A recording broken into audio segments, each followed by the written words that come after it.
Hello, everyone. Jean and I are here to talk to you today about a 10-minute tool. It's one that in my practice, when I'm coaching people, I introduce this concept of intention, attention. Very simple and straightforward. And Jean and I are going to talk about a way that we both tried it together and the different and similar impacts that we had, and empower you to try it yourself. So, Jean, welcome. Thank you, Christine. I'm so pleased to be here and honored that you invited me to talk about this tool. Wonderful.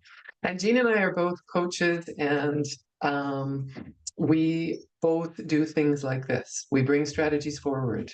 We enable you. We equip you ultimately. So, intention, attention, the concept comes from neuroscience.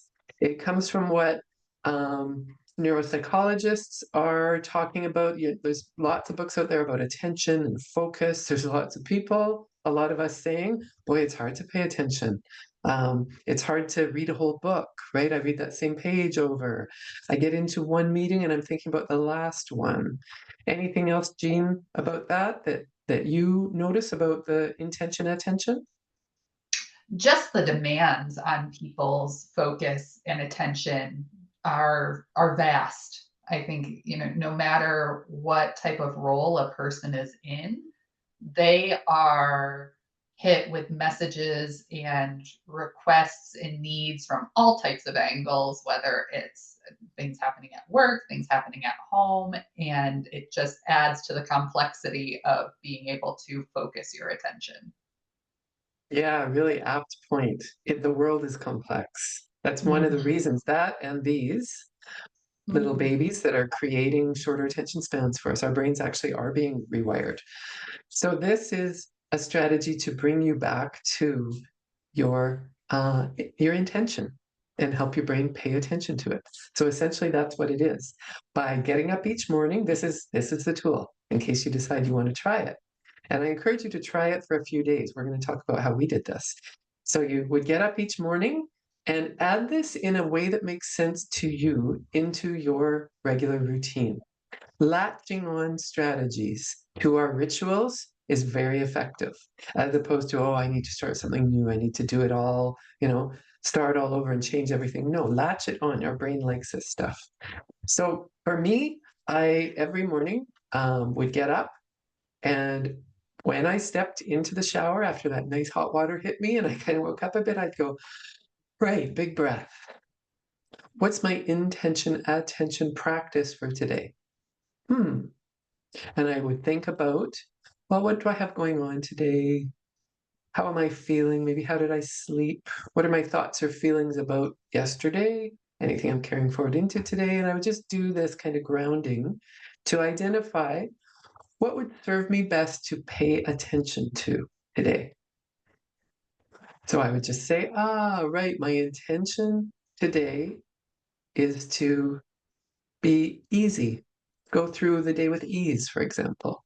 Or given what I have on my plate, my intention, usually just one word or two words maybe, would be productive. Today's a day, maybe breathe and be productive, something like that. And what neuroscience shows is that by stating it in a impactful way, latching it onto another, ideally something that feels good, like a nice hot shower, our brain will then pay attention to that intention all day.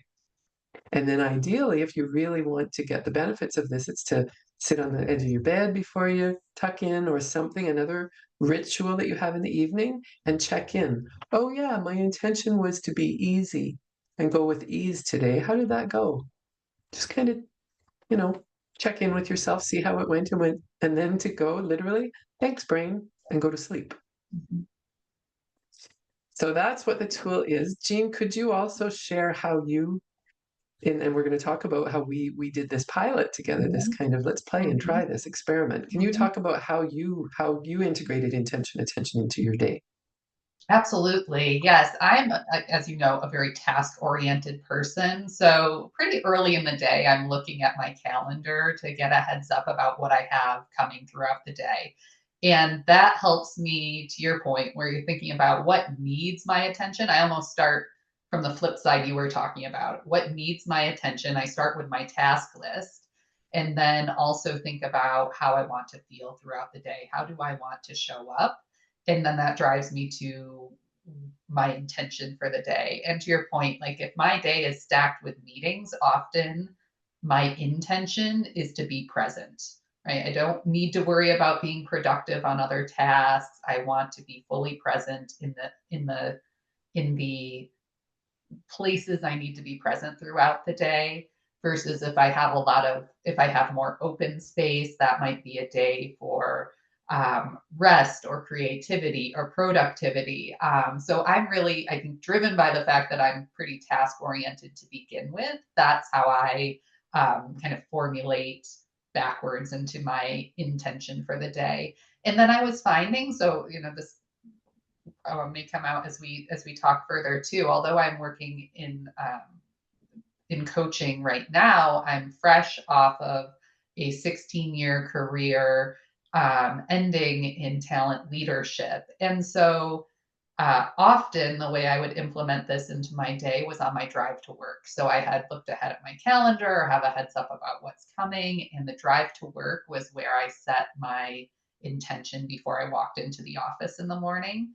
And it really helped me just ground myself in what I needed to focus on and how I wanted to show up for the day. So for me, that was the drive to work. And now that I've shifted out of my corporate career, now it's a little more fluid throughout my morning. When I'm having my cup of coffee, I'm just naturally a very reflective person. So that's often when I'm thinking about what I have going on for the day. Again, thinking about what's on my calendar and then how I want to um, think about my day, how I intend to have how I intend to show up for the day. Gina, I love how you, in addition to what you just shared, you shared how adapting and adopting healthy practices can actually happen effectively. So I heard you say, and we're going to talk about how we also did this in our practicing it together, but Mhm. I heard you explain how here's how I did it. It was consistent. It was in my drive home. Here's how I set it up.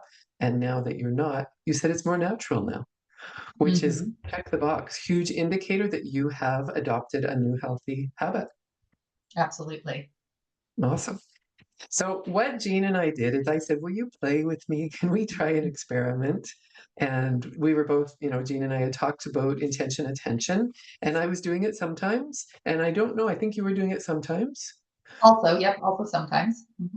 So we added accountability partner on top of it, Mhm. essentially. And what we did is each morning we got up, we, just like we both just described, similarly and differently, set our daily attention, and then we texted it to each other. And sometimes it would just be the intention. Um, Mhm. uh, what would be an example of a word like mine? What would one of your words be that you would have sent to Oh, me there were to some help days, them? oh, like you said, some days it was productive, some days it was present, some days it was just be. It varied a lot, right? But often one or two words, to your point. Yes, yes. And then we didn't say, wow, good, great, I hope this goes. Mhm. We just knew there's someone sitting there on my shoulder that's going to be waiting for the text. And we would kind of take turns, like, oh, yeah, thank you. A Mhm. few times we were partway through, one of us was partway through the day and would go, oh, right, thanks, Jean. Okay, here's what mine is. And then I would feel Exactly. myself on track. Mhm. So, Jean, what did you experience in your daily practice, in your ability to focus and pay attention from this daily exchange of our intention words? Mhm. So I am naturally a very focused and disciplined person that will show up and say, for instance, like my Clifton Strengths results. But even even given that I have a strength in being able to focus and being very disciplined about things, I found myself pulled in so many different directions throughout the day. And all of a sudden, I think this pilot we tested out with each other stemmed from me sharing with you, like I just feel just to that point, just pulled in so many different directions, and I'm not sure what to do to just bring back the focus that I thought I was so good at. But it just, the world can all of a sudden throw you off track. We have so many external stimuli hitting us throughout the day. And by practicing intention, attention, I felt so much more in control, in the driver's seat. As I was going about my day, I was being, I was more clear on how I could best spend my time, and was able to be more proactive versus reactive throughout the day. And it helped me manage my energy. It's helped me manage stress. And it's just helped me show up in a way that I feel like is um, just more effective overall. But again, I think really it drilled down to, even though I am a person who's naturally focused and disciplined, I was finding myself thrown off track by just all the things that come at us throughout the day. And this really helped me bring back that focus and discipline that I'm typically pretty proud of, and feel good when I'm operating in that space too. Love it.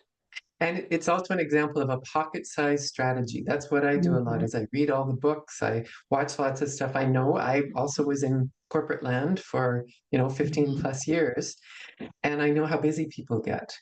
And so mhm, this is something that literally we both had like right here in our pocket done, and it did a lot of what all those books say, right? It had those mhm, effects.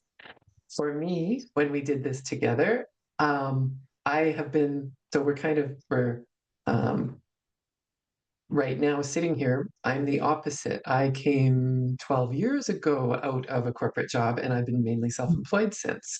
One of the things it did for me to have an accountability partner, Jean, sitting on my shoulder, was feel less alone. Because mhm, entrepreneurship, mhm, it's lonely at the top. Yeah, it's also lonely sometimes mhm, as an entrepreneur. And I noticed it made me dig deeper because I wanted to, there was that social connectedness. I wanted it to be, um, I don't know, accurate and helpful and real, mhm, probably real, because authenticity matters to me. So I wasn't, mhm, if I found myself saying the same word that I did yesterday, it's like, hold on, what about mhm. today? And that part Right. really helped. Mhm, Um, we are we are isolated more in general since mhm, COVID. Our brains, this is some of the neuroscience stuff and just some of what a lot of us are noticing. Our brains are easily distracted. Attention is mhm, hard. Um, and I love what you described, Jean. There's a whole lot of stuff going on out there. mhm, Okay. So that's mhm. our example. Anything else you want to share about that, Jean? I don't think anything additional is top of mind right now. To your point, it's such an easy tool to implement, a pocket-sized tool, that can have an outsized impact. So I hope people find it very useful, and take a moment to test out using it, and maybe find their own accountability buddy to help make it a habit. Absolutely. Or a coach. Jean and I are both Mhm. coaches. And this is something for sure I use with a lot of other focus and attention tools in my practice. And Jean, you've expressed as well. Absolutely. Yes. Yeah. Okay.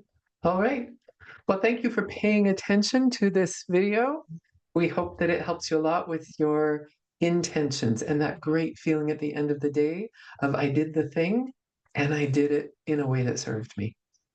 Okay. Take care, everyone.